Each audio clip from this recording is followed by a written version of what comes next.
हो गया। तो देखिए formation of PN junction diode हमारा हो गया था। पीएन जंक्शन डायोड में आधे टाइप में पी टाइप की इम्प्योरिटी होती है, मतलब होल्स होते हैं, आधे में एन टाइप की इम्प्योरिटी होती है। और जब डिफ्यूज़न रेट ड्रिफ्ट रेट की इक्वल हो जाती है तो मेजर और माइनर दोनों चार्ज कैरियर्स का डिप्लीशन रीजन को क्रॉस करना बंद हो जाता है। अब इनके चार्ज कैरियर्स को डिप्लीशन रीजन को क्रॉस कराने के लिए एक्स्ट्रा एनर्जी की ज़रूरत होती है, और एक्स्ट्रा एनर्जी हम देते हैं बैटरी की हेल्प से, और बैटरी के कनेक्शन को हम कहते हैं बायसिंग। तो जो बायसिंग है वो दो टाइप की होती है, एक फॉरवर्ड बायसिंग, एक रिवर्स बायसिंग। अगर आप पीएन जंक्शन डायोड को इस तरह से कनेक्ट कर रहे हैं कि पी टाइप क्रिस्टल बैटरी के पॉजिटिव से कनेक्ट हो रहा है और एन टाइप क्रिस्टल बैटरी के नेगेटिव से कनेक्ट हो रहा है, तो इसे कहते हैं फॉरवर्ड बायसिंग। इसके अक्रॉस वोल्टेज मान लेते हैं बैटरी का 0 से V वोल्टेज की बैटरी है, 0 0 0 0 0, यहाँ 0 वोल्टेज आ गया, V यहाँ पर V वोल्टेज आ गया, ये पॉजिटिव है तो हम मान सकते हैं यहाँ पॉजिटिव आ गया, यहाँ नेगेटिव आ गया। लेकिन ये कंडक्टर होता तो हम यहीं छोड़ देते, ये सेमी कंडक्टर है, और सेमी कंडक्टर का ये जो रीज़न होता है without depletion reason, this is depletion region, ये विदाउट डिप्लीशन रीजन है। इसमें चार्ज कैरियर्स बहुत आराम से फ्लो हो जाते हैं, उनका अपोज बहुत कम होता है, उनके अक्रॉस रेजिस्टेंस बहुत कम लगता है।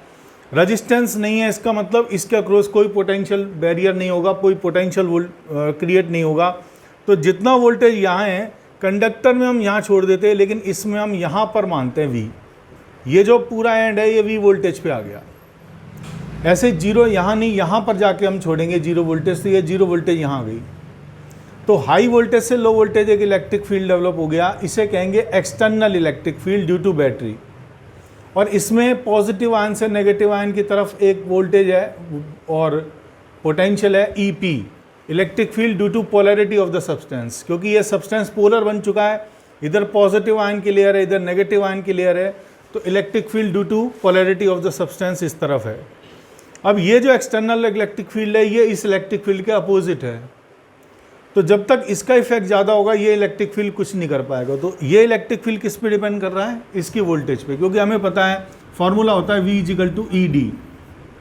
अगर आपको इसके अक्रॉस वोल्टेज चाहिए तो इसके across electric field into distance D। जैसे जैसे आप वोल्टेज बढ़ाएंगे, डिस्टेंस तो कांस्टेंट है ये, अगर आप वोल्टेज बढ़ाएंगे बैटरी का तो यहाँ पर वोल्टेज बढ़ेगा, और यहाँ वोल्टेज बढ़ेगा तो यहाँ इलेक्ट्रिक फील्ड बढ़ेगा। और जैसे ये इलेक्ट्रिक फील्ड इससे ज़्यादा हो जाएगा, मतलब एक्सटर्नल इलेक्ट्रिक फील्ड जैसे electric field due to polarity से ज़्यादा हो जाएगा, चार्ज कैरियर्स का मूव करना स्टार्ट हो जाएगा। तो कौन से चार्ज कैरियर मूव करेंगे, इधर मेजर चार्ज कैरियर्स पॉजिटिव हैं, मतलब होल्स हैं, और होल्स हमेशा इलेक्ट्रिक फील्ड की डायरेक्शन में चलते हैं। तो यहाँ से मेजर चार्ज कैरियर मतलब होल्स इधर की तरफ चलना स्टार्ट करेंगे P से N साइड। ऐसे जो इलेक्ट्रॉन्स हैं यहाँ पर मेजर चार्ज कैरियर्स इलेक्ट्रॉन्स हैं, और वो इलेक्ट्रॉन्स इस इलेक्ट्रिक फील्ड के अपोजिट चलना स्टार्ट करेंगे, तो इलेक्ट्रॉन्स इधर से इधर मूव करना स्टार्ट कर देंगे। तो दोनों साइड से इस डिप्लीशन रीजन पर मेजर चार्ज कैरियर्स की वजह से प्रेशर पड़ेगा। तो इस पर जो एक्सेस प्रेशर पड़ेगा डिप्लीशन रीजन पर, वो मेजर चार्ज कैरियर्स की वजह से पड़ेगा। मेजर मतलब जो ज़्यादा हैं, तो बहुत ज़्यादा प्रेशर पड़ेगा इस डिप्लीशन रीजन पे, तो डिप्लीशन रीजन की जो विड्थ है वो डिक्रीज हो जाएगी, डिप्लीशन रीजन की विड्थ डिक्रीज हो जाएगी, क्योंकि मेजर चार्ज कैरियर्स की वजह से इस पर एक्सेस प्रेशर पड़ेगा। इसको विड्थ डिक्रीज होने को हम कहते हैं पोटेंशियल बैरियर कम हो जाएगा। इसने जो वोल्टेज या पोटेंशियल बैरियर कर रखा था, जिसकी वजह से मेजर चार्ज कैरियर्स और माइनर चार्ज कैरियर्स नहीं चल पा रहे थे, अब यहाँ पर कौन स्टार्ट करेंगे, सिर्फ मेजर चार्ज कैरियर्स चलना स्टार्ट करेंगे, और जो माइनर हैं वो इस डिप्लीशन रीजन को क्रॉस करने की कोशिश नहीं करेंगे, वो बैटरी की तरफ जाएंगे। क्योंकि यहाँ माइनर कौन है, यहाँ माइनर है इलेक्ट्रॉन्स, और इलेक्ट्रॉन्स हमेशा इलेक्ट्रिक फील्ड के अपोजिट चलते हैं, तो वो इस डिप्लीशन रीजन को क्रॉस करने की कोशिश ही नहीं करेंगे। कोशिश कौन करेंगे, केवल मेजर चार्ज कैरियर्स। और वो कब क्रॉस कर पाएंगे, जब ये electric field due to polarity of the substance से ज़्यादा हो जाएगा, तो मेजर चार्ज कैरियर्स फ्लो होना स्टार्ट कर देंगे। मेजर मतलब जो अमाउंट ऑफ करंट है वो ज़्यादा होगी, और इसमें ज़्यादा करंट जो होती है उसको मिली एम्पियर ऑर्डर की करंट कहते हैं।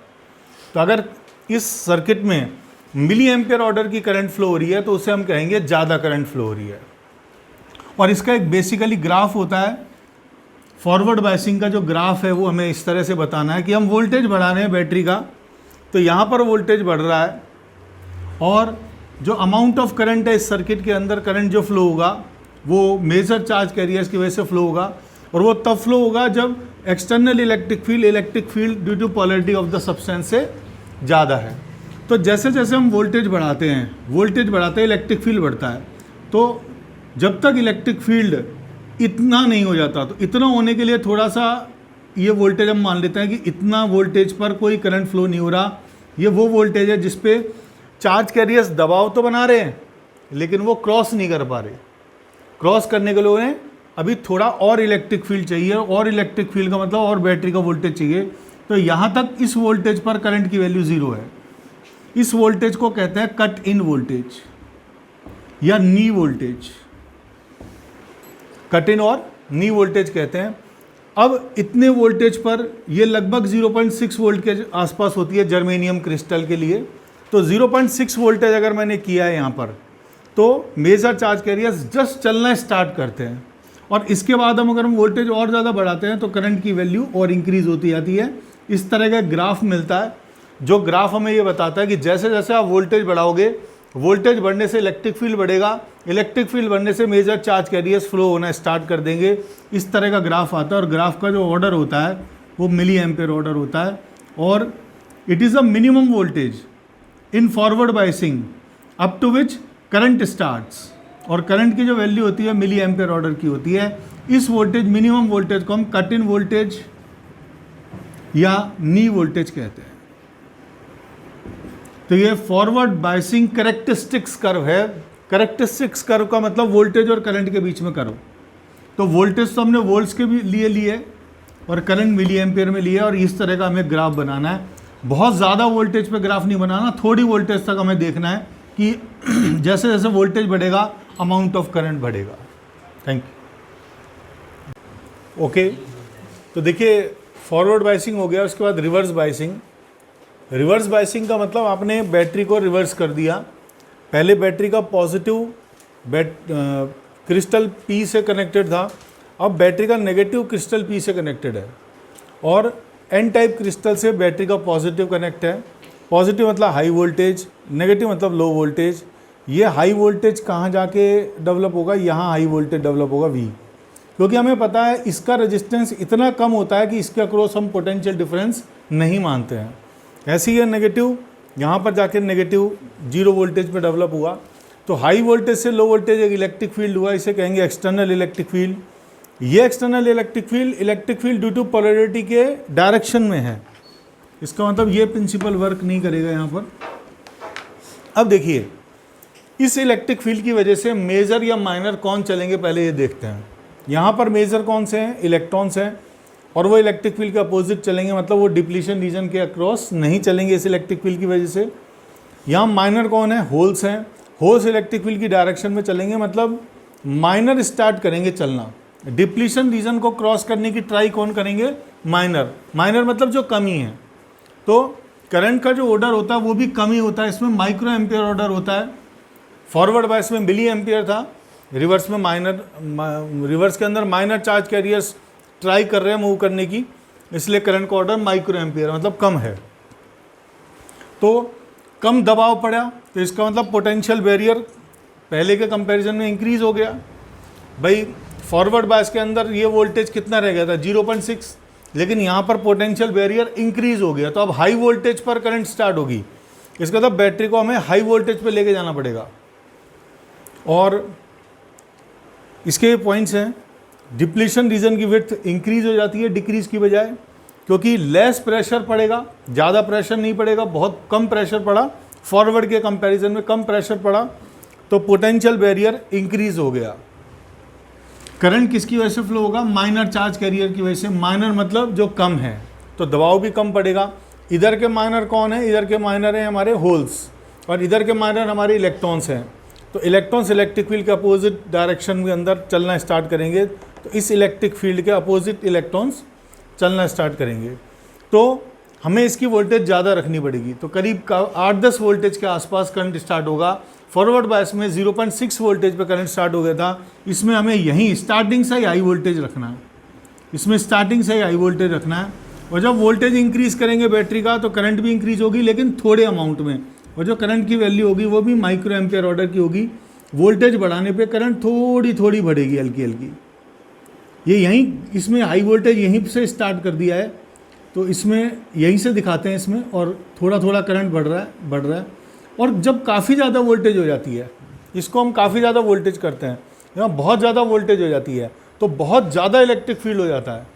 अब इतना ज़्यादा इलेक्ट्रिक फील्ड हो जाता है ये कि जो बाउंड इलेक्ट्रॉन्स हैं, जैसे क्रिस्टल आपने लिया, मान लीजिए जर्मेनियम का क्रिस्टल है और चारों तरफ जर्मेनियम है,